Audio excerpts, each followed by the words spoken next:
The white letters are a couple of feet tall. They stand out against the dark wood paneling on a building that sits on the back loop of a neighborhood street in Mount Pleasant. Miller Lumber Company has been right here for a while. 1889, that's correct. Yes, 1889. Inside, sawdust floats in the air and settles all over the floor.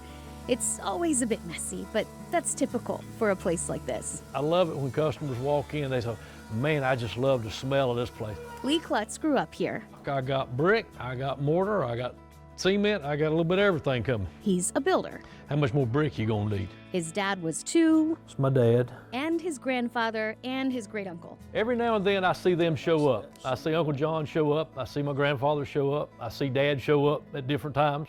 So yeah, I mean, there's a connection to the past. Speaking of the past. June the 26th of 2013, and it was just one of those eerie summer days when it was hot, humid, and just the air just felt really, really weird. Lee got the news via text, and now? And then lightning hit. The pictures tell the story. That's my mom and dad and myself. Of how this building and everything inside burned. It burned a hole right in this area right here. It was the only place it burned a hole in the roof. But the fire had nothing on the builders.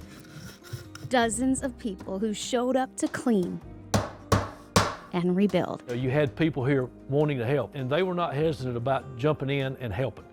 And, you know, I've seen people at their best. There are still places where Lee can see the smoke damage, but that's not what comes to mind when he notices those spots. I think that's the way community's supposed to be. That's what a town's supposed to be. All of those builders signed 2 pieces of lumber. Some aren't here anymore, but the Miller Lumber Company is. I did wave, but you was going by. And so it continues. I'll give it this way. I'll give it this. To be a place I'll give it an effort. for building.